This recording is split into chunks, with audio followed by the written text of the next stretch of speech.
All right, guys, come back in the room. Come back in the room. I don't know what happened, but we're gonna get it right. We're gonna get it right. Come on back in this room.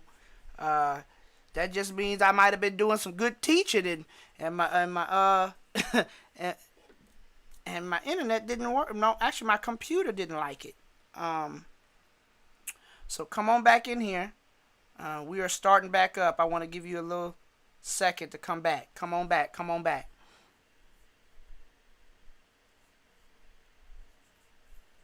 Come on back in this room. Okay, guys, we're getting started back up. Sorry about that. I don't know what happened, but we're getting everything back restored. We're getting back everything back restored. Give me a second. I have another thing that I need to pull up. Live authentically. There we go.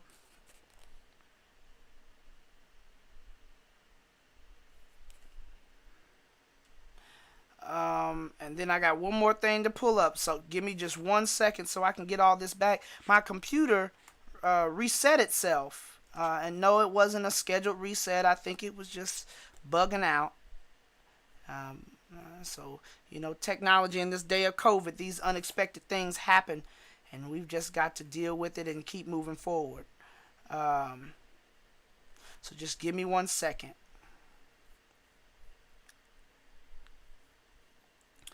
Needless to say, we might go over a little bit. I'm sorry about that.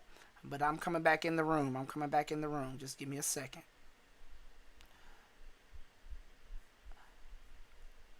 Almost there, you guys. What I'm trying to do is make sure that those who are on YouTube can access this all over again. So I've got to bring their code back up. So I got to embed their code back in. Those of you who know technology, you know what I'm doing. But I'm just making sure that they are able to get what they need.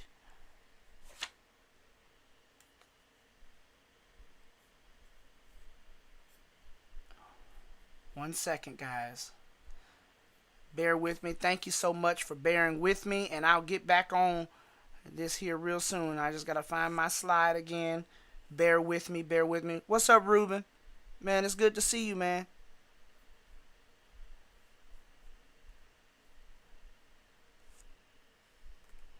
All right.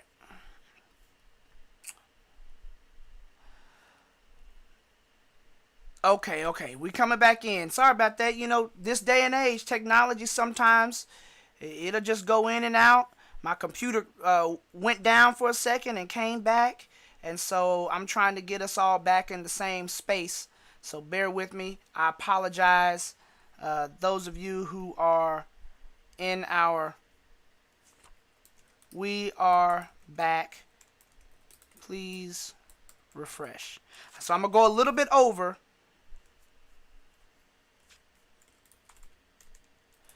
So please bear with me on that.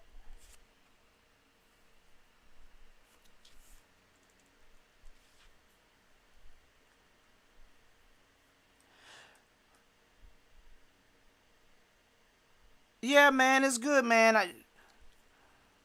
I'm glad you could catch me too. So I'm about to start this back up, and we should be ready to go. Please, guys, if you're on the church online platform, please refresh. Please refresh so you can come back in. I'm sorry.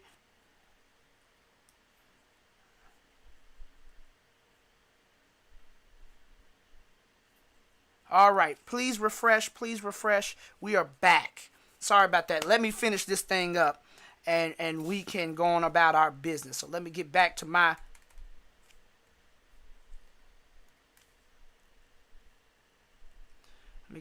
slide, and we'll go from there. Thank you guys for being patient. I appreciate it. Man, it really knocked all my stuff out. All right, we were way past this task. We're almost done actually preparing for disappointment. We went there. Here we are. Okay. So we talked about this. We were going on to this Matthew passage, Matthew chapter 5. Remember, Expectation. Disappointments are going to happen. Disappointments are going to happen. Guys, everyone who's on the online platform, please let me know that you can see it now. Please refresh.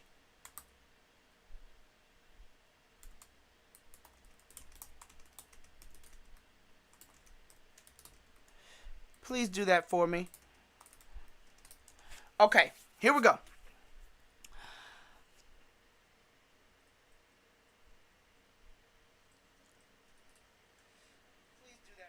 All right. So, let's look at this passage. We're talking about failure. Jesus prepares us for disappointments. Okay? Here's what it says in Matthew 5:11-12. Not only that, count yourselves blessed every time people put you down or throw you out or speak lies about you to discredit me. What it means is that the truth is too close for comfort and they are uncomfortable. You can be glad when that happens. Give a cheer even.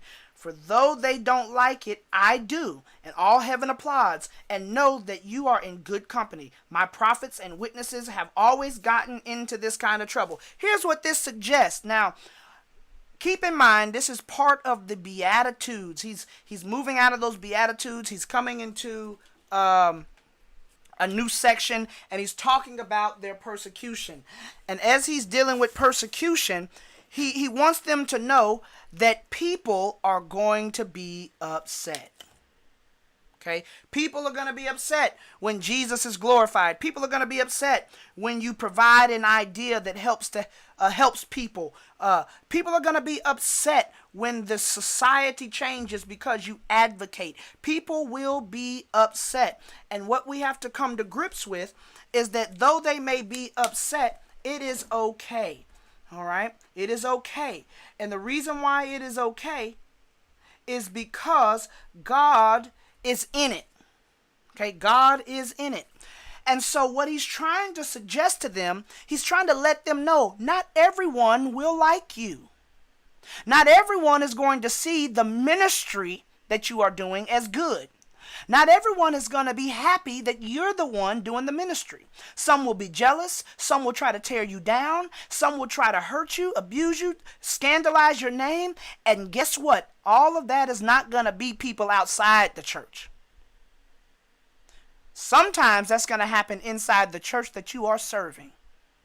I want you to know there are so many pastors, so many church leaders who have, and let me qualify that, the church leaders who are doing what they're supposed to do, who have a great name in the community, but they don't have a good name in their church because there are people who are upset.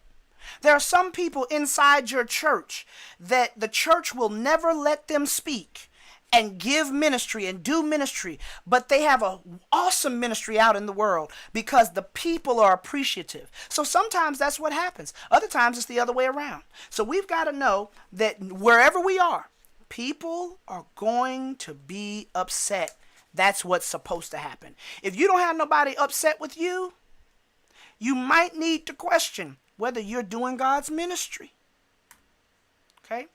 So, preparing for disappointment. Again, spiritual young adults need to find their security and their connection with God. Even though no one else may notice, God sees what they are doing out of their love for Him and for others. When no one says thank you or even criticizes us, Jesus said that God gives heavenly reward. When disciples understand this, they are less likely to be discouraged. As intentional leaders, we need to teach these truths proactively, which means before we just throw them to the wolves. We need to let them know that there are wolves out there. Okay? This will help young adults, spiritual young adults, deal with disappointments when they come. It is an important part of their connection to God. Doing ministry, serving in ministry is the quickest way to learn where the holes are in your church.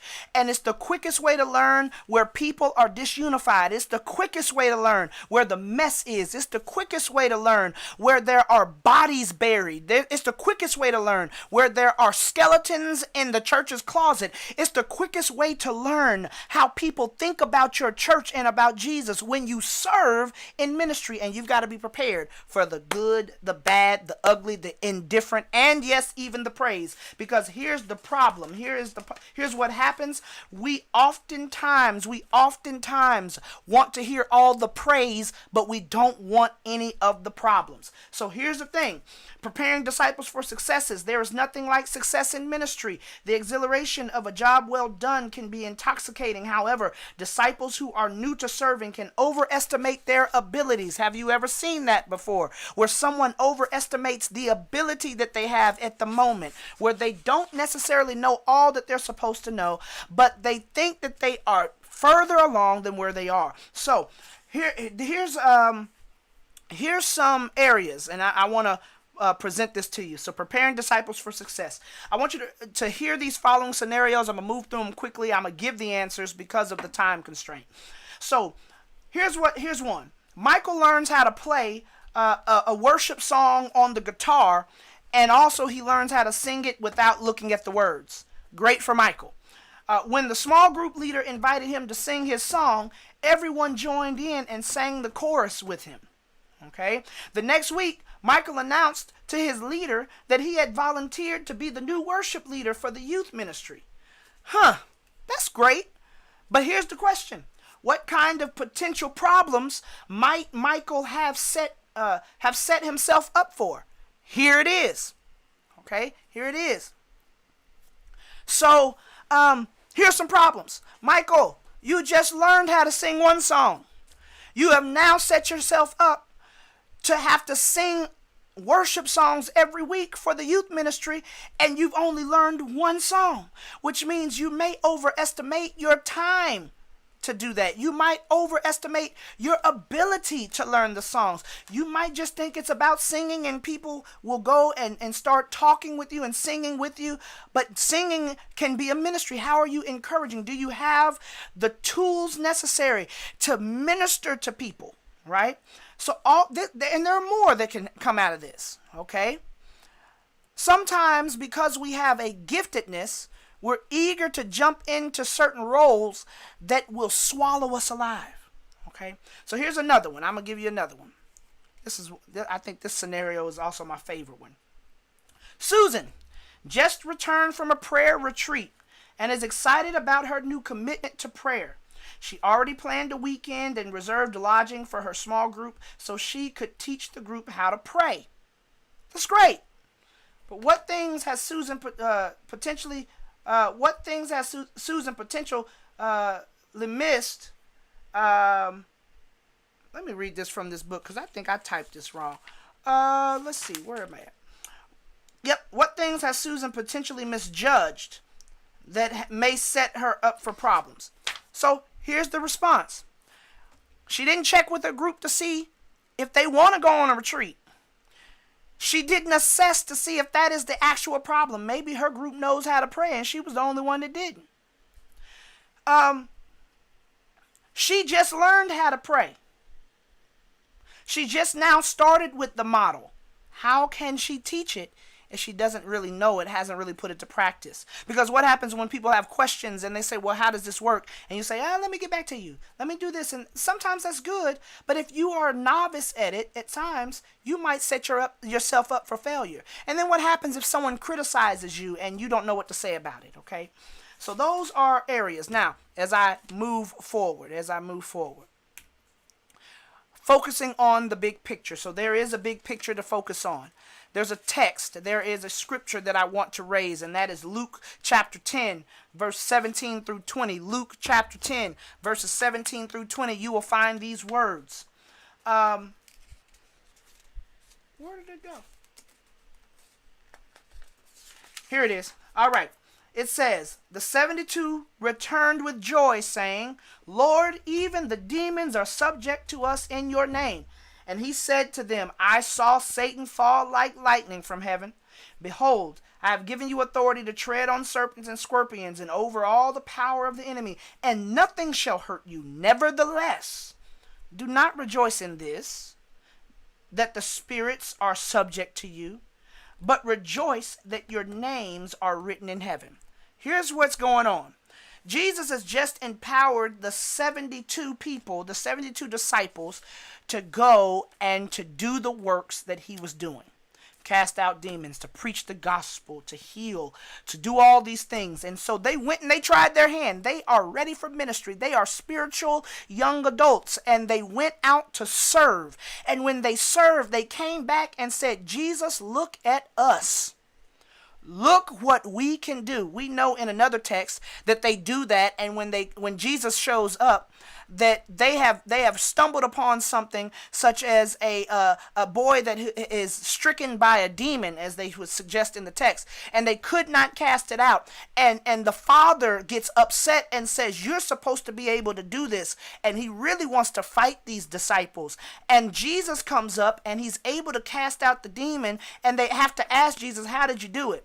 And he said, hey, this can only happen by prayer and fasting. So what it suggests when you couple it with this other story is, you may have the gifts. You may be ready to serve. God may have gifted you, but you don't have it all together. So even though you have successes, put your successes in context, that the successes are only as good as you understand that your name is written in heaven, that you are saved, that you are God's child. And because you are God's child, that is more important than you having success. Remember, Jeremiah preached for years, for decades, and he did not hear a good word from the people. He had a ministry where no one, as some people and some preachers would suggest and say, that he did not even have one person come to the faith, but he had a ministry. It's not always about your successes and your praise. It's about doing the ministry. And sometimes God will give you a hard ministry. That means that you've got to do some work that may not be yielding fruit that you want. But God is still working. Okay? So remember that Luke, he's saying, okay, I've given you the authority. Yes, they have come to you. Yes, these demons are even subject to you due to my name. But remember, it's because your name is written. It's because you are a child of God, and it's not because you are more special than another person. Okay, so here's the big focus on the picture, and we're almost done. Focusing on the big picture. Jesus also prepared his disciples to balance their success with a heavenly vantage point. After the disciples returned from a faithful ministry assignment, Jesus acknowledged their enthusiasm, right? Great. You can have the demon subject to you because I gave you the power. But then he equipped them by highlighting God's big picture. Their names were written. And the question then comes back to, if your names are written, what work are you doing to make sure that someone else's name gets written? What kind of service are you providing to the community that someone can come in contact with the gospel? So, for instance, Tabernacle, whether it's the community garden that we're trying to build, whether it's doing the work, the community outreach projects, whether it's adopting Moon Elementary School, whether it's whatever we are doing, what are we doing to make sure that when confronted with an opportunity, one that you don't have to force talking about Jesus, but when confronted with the opportunity to talk about Jesus, you can now begin ministry. Okay? So, again on focusing, let's go to the last one and I'm almost done. Equipping spiritual young adults for ministry means helping them have a kingdom perspective. That being the mission of making disciples, disappointment is inevitable. Hey, Pops. Hey, my dad is on Facebook. Hey, he just signed on to Facebook the other day. And so now he's on Facebook. Look at you, man. You found the Bible study. It's good to have you. There's another video, Pop, that went off that you want to catch the front end of this Bible study. Love you. I'm glad that you're on. Disappointment is inevitable, but disciples are trained to expect resistance and thanklessness. Remember, we are in a thankless ministry. Not everyone's going to be happy that you give them food. Not everyone's going to be happy that you show up for them at the judicial branch. Not everyone's going to be happy that you're in the school system helping kids. Not everyone's going to be happy that you have a Jesus to share with them. And that's okay. Not everyone's going to thank you. Remember that there were those 10 lepers who were all healed by Jesus. And remember, 9 of them went away and only 1 came back and said thank you. Only 1. And Jesus didn't retract his healing from them. So remember, people might not say thank you. But just know that you have been prepared to do ministry in a society where you might not get a thank you. And that is okay. All right. Now, disciple makers can also prepare spiritual young adults so that they won't be swept away by people's praise. One of my brothers in ministry had this experience. I've had this experience. I think many ministers have had this experience where you're just fresh in ministry. And there's an individual who comes up to you and tries to juice your head up. Juice you up. That means that they try to make your head bigger than what it is. And what they say to you is, "Oh man, you preach so good. You can pastor a church right now, but you barely know how to find Genesis. You don't know any doctrines. You can't even spell ecclesiology. You can't spell salvation." And they're saying, "Oh, you can pastor right now." And they try to praise you, but you don't realize that praise is premature. Okay? So in ministry, yes, you can be praised for doing some good things, but don't let it go to your head. Put it in perspective that the reason why you can do ministry is because God has saved you. Okay?